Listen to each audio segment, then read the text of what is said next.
Mention about your prison experience, and I read a book by Chris Atkins who spent a few years in Wandsworth for financial fraud.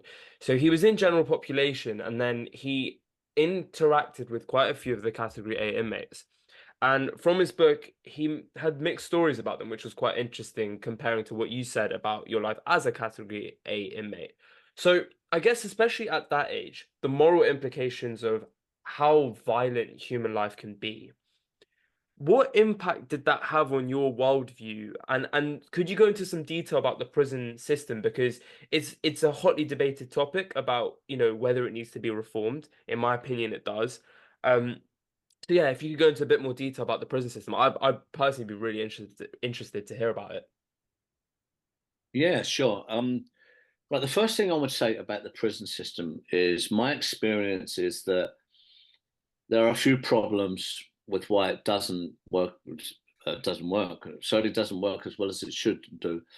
One is there's too much bureaucracy and there is red tape everywhere, so nothing ever gets done, and this just creates kind of fiefdoms of pockets of whatever, right? Um, so people, they fall through the cracks, and stuff gets lost, right, because of this. The second part that's a real thing there, right, any kind of progress within the penal system there are so many people in there who are misdiagnosed, in the sense there are people in there who really shouldn't be there. There are people there who really need to stay there, and then there are people there with mental health problems and things like that who need some other kind of treatment. So they're misdiagnosed and they're all thrown in there. So you see the kind of problems that this throws up. But on the other side of that, what you're not getting is proper management of people. And when I say management of people, bespoke um, um, roadmaps which are specifically suited to them, not just to integrate them into society, but to give them that the necessary tools so they can contribute to society and find the best of themselves and be able to maintain that in some kind of healthy way, right? That's what I would say is the real problem.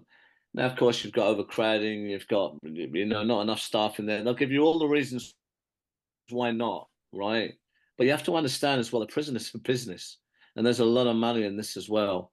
So when we go up the greasy pole a bit, there are different approaches and agendas of why we'll just leave it as it is, right?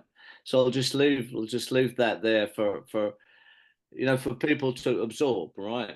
These are the facts of it. Now, when you're talking about high security prisoners, category A prisoners, long-term prisoners, as I was, you're in a system within a system. The definition, the Home Office definition of a category A is someone who's highly dangerous to the public, the police, or the security of the state, and whose escape must be made impossible. So everything is focused on containment and security, right? Observation at all costs, right? You're really not a person. It's like a chess game. They even told me that for cat A's, right? And it's about wearing you down, it's about security, and it's about containing you, right? So there is no rehabilitation.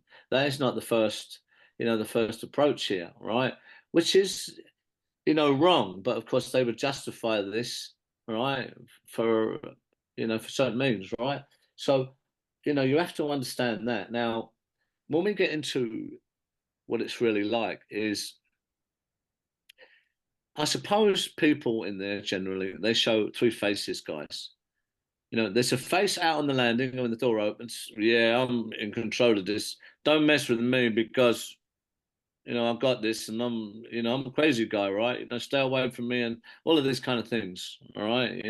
There's that face of survival where you have to navigate the normal prison kind of day.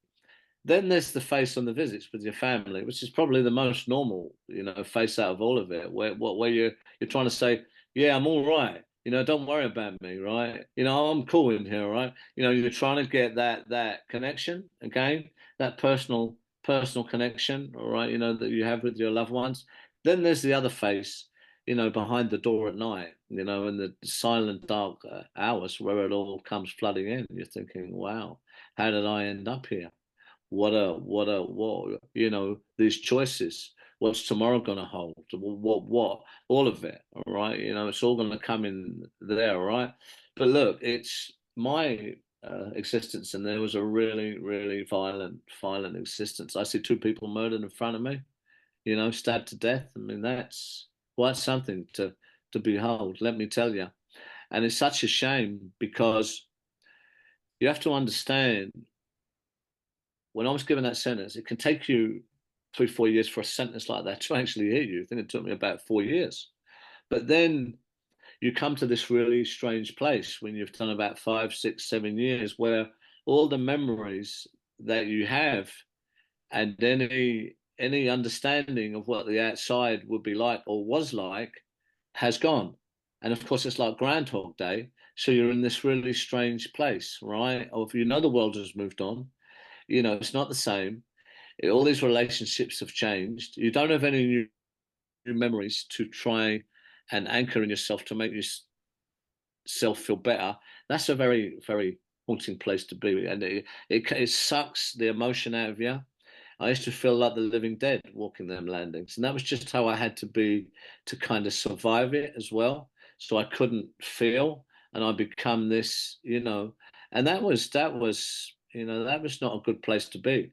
So I had to, at the end, and I was in special units and, you know, away with the most notorious, most dangerous of the most dangerous, right? For all of them years. I never thought I would get out of there. I never thought I would get out of there. And then you have to realize that when that day comes and you do make it, you get out the other side, then it's going to take you another 2, 3 years to find your humanity again and come back to a normal way of living because you're institutionalized, right? So I hope that helps. Brilliant. Thank Yeah. you.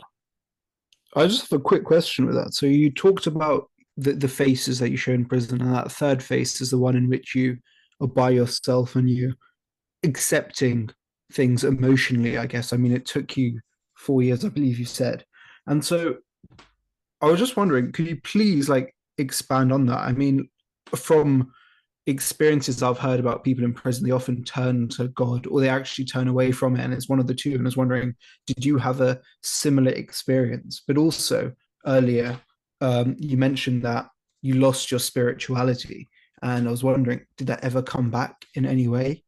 Or did it completely go from that point onwards and you just realize that my only job now is just to exist?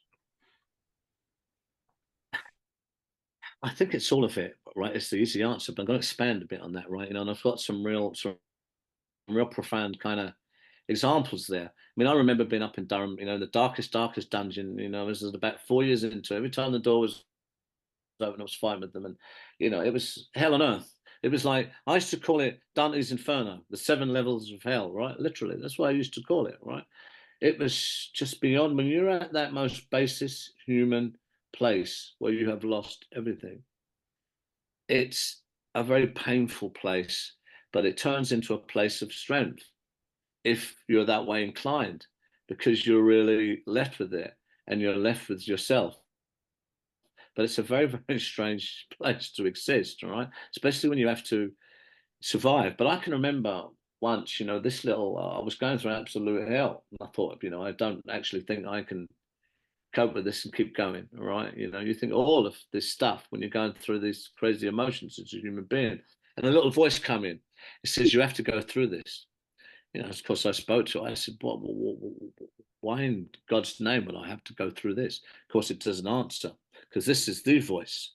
This is not some voice that has come in the ether or something like that. It's a very internal, higher power kind of voice, right? It's more an instruction and a clarity more than we're having a conversation, right? There's a big difference.